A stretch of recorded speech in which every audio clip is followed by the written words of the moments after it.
والحمد لله رب العالمين. اللهم صل وسلم على سيدنا محمد وعلى آل سيدنا محمد. الحمد لله الذي أرسل سيدنا محمد صلى الله عليه وسلم بكامل الشريعة وخالص الدين وحلاجيد رسالة باهر الخوارق وأيده بكمات الأصحاب المهتدين وخص من شامل الغيب الذي بالرقي إلى أوجه المعارف والحقائق وأفاض عليهم من بحور المواهب اللدنيا ظروف اللطائف وشوارق الرقائق وأصبغها هداة الأمة وقادتها إلى العزيز العليم سالك في باب الله تعالى من سبيل الإرشاد على الصراط المستقيم وآل الله عليهم زاكي الصلوات والتسليم.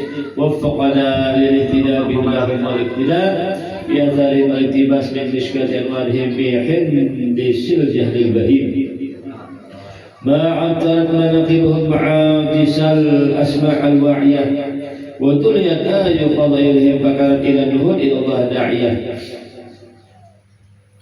أما بعد.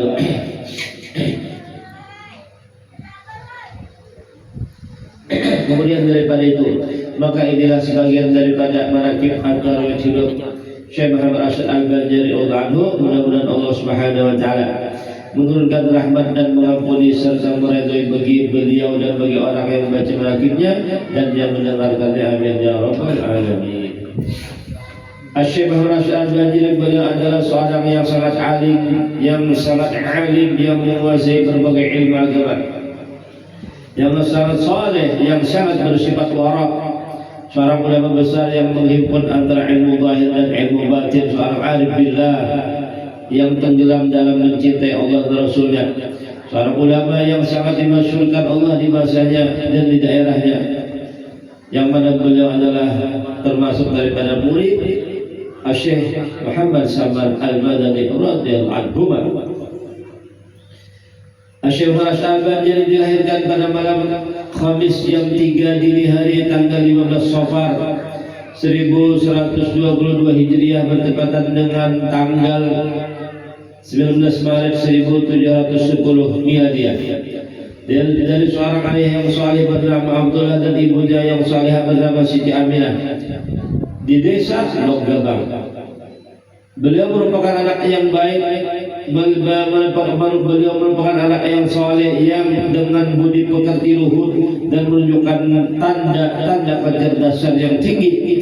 Karena itu ketika Sultan berkunjung ke Loggabang dan mengetahui kebaikannya, Sultan langsung tertarik lalu menjadikannya sebagai anak angkat dan sangat menyayanginya. Di wujud rasa sayang Sultan ini adalah diberangkatkannya beliau dengan biaya kerajaan ke tanah suci Mekah pada usia sekitar 30 tahun untuk memperluas ilmu.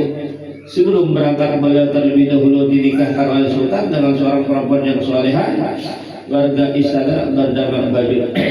Beliau mukim di tanah suci Mekah dan di tanah suci sekitar 35 tahun. Selama 30 tahun di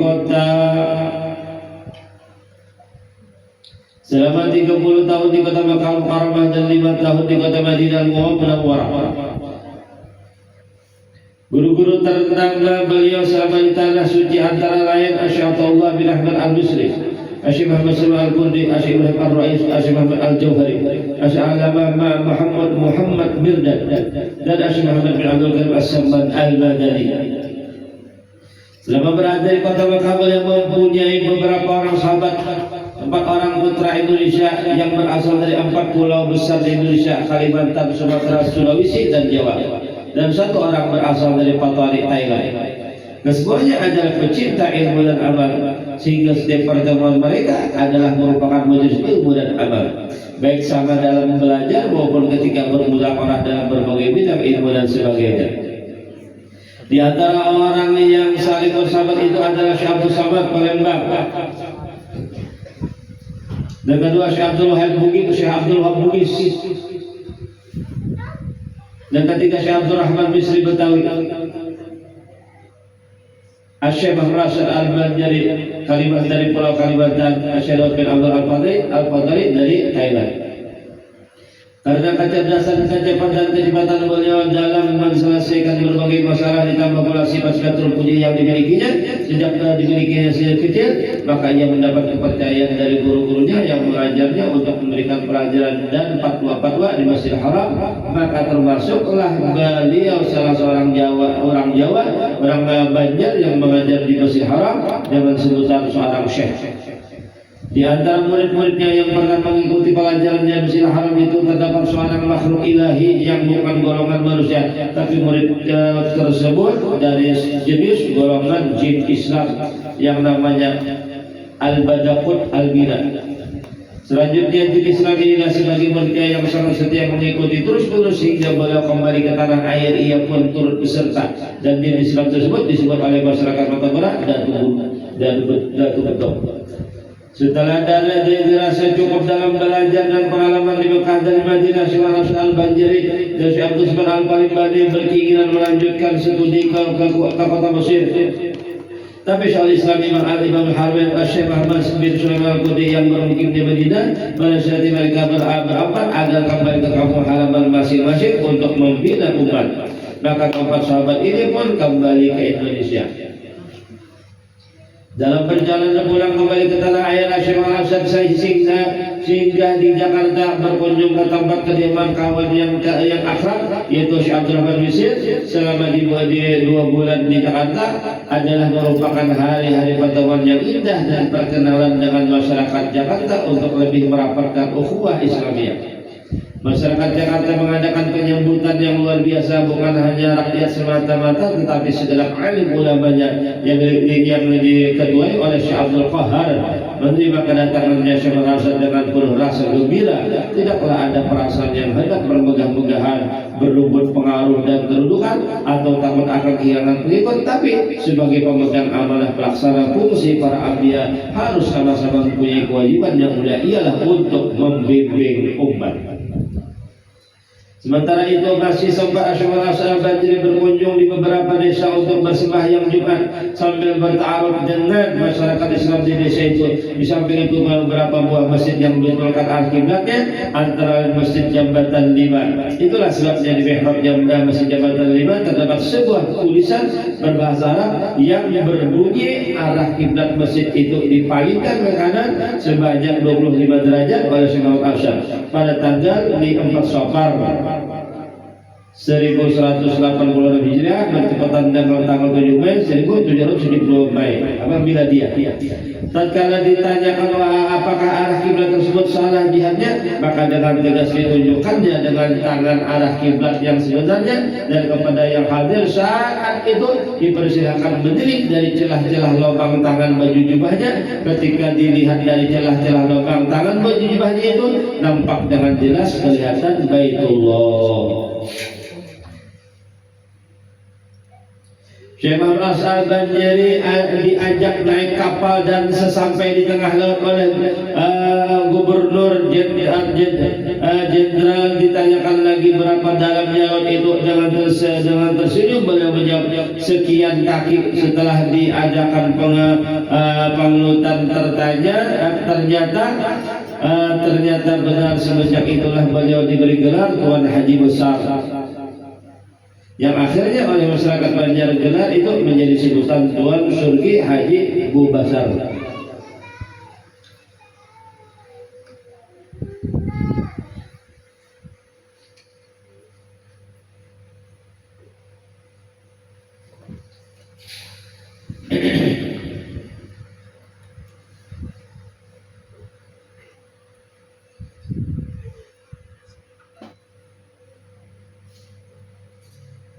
Setelah daripada perkataan Syekh Muhammad Al-Banjari, berbulan sunat bagi tiap-tiap yang akil balik menyebut akan mati dengan lidahnya dan dengan hatinya, dan sunat baginya berbanyak-banyak daripada menyebut akan dia dahulu daripada datangnya, karena yang mikir itu terlebih membawa kepada mengerjakan yang disuruhkan Allah Subhanahu wa Ta'ala.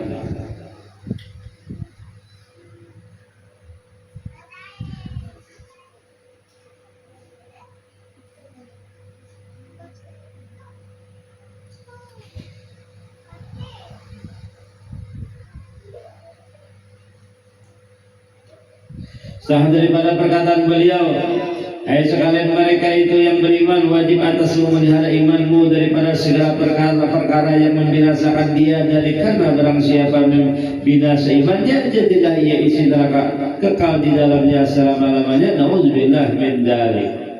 Hai sekalian saudaraku yang beriman, wajib atasmu beriktikad dengan itu ahlu sunnah jamaah, karena itulah jalan Nabi Allah dan segala sahabat-sahabatnya dan segala mereka yang mengikut akal mereka itu, dan yang mengikut akal yang mengikut mereka itu hingga hari kiamat.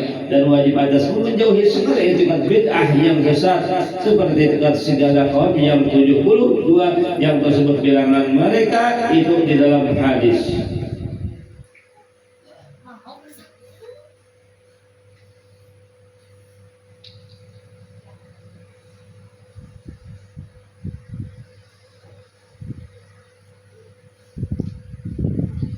Setelah daripada keistimewaan Syekh Muhammad Rasul Al-Banjari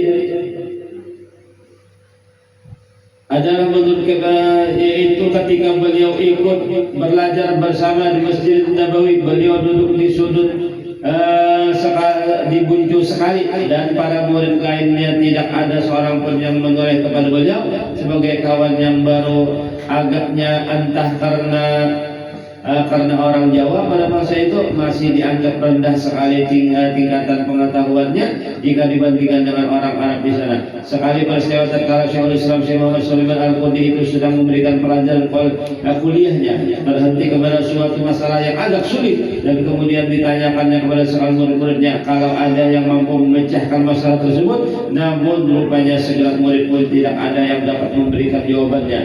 Kemudian oleh Syaikhul Islam tersebut dinyatakan bahwa pelajaran hari ini sekian dulu, dan besok harinya disambung kembali. Esokan harinya semua rasa telah siap dengan jawaban tertulis disertai catatan benarkah pendapatnya itu ini atau tidak. Sementara itu kedudukan Syekh Rasul Al-Banjari masih tetap seperti sedia kala, yaitu duduk di sudut, dan ia minta dengan perantaraan murid-murid yang ada di hadapannya untuk menyampaikan jawaban tertulis itu oleh Syaikhul Islam. Tidak berapa lama jawaban tertulis itu beredar dari tangan ke tangan lain, masing-masing membaca ingin tahu melihat keadaan yang sedemikian itu. Ditanya oleh Syaikhul Islam tersebut, surah apakah itu? Surat apakah itu? Maka dijawab para murid bahwa itu jawaban tertulis dari seorang Jawa mengenai masalah maksudnya Banjar, masalah Indonesia, masalah yang terhenti kemarin. Setelah dibaca dengan seksama oleh Syaikhul Islam akan jawaban tertulis yang baru diterimanya itu, maka dengan spontan ia mengucapkan syukur alhamdulillah kepada Tuhan. Yang selanjutnya menyuruh kepada murid lainnya supaya mencium tangan orang Jawa itu, maksudnya orang Banjar itu Syekh Rasul Al-Banjari, sebab ia lebih alim dari mereka semua. Semenjak peristiwa tersebut Syekh Rasul tidak diperkenankan lagi duduk di sudut, tapi ia lalu didudukkan di tengah-tengah bersama Syaikhul Islam guru besar dari Mesir itu, sedang para murid lain duduk di mengelilinginya. Allahu a'lam.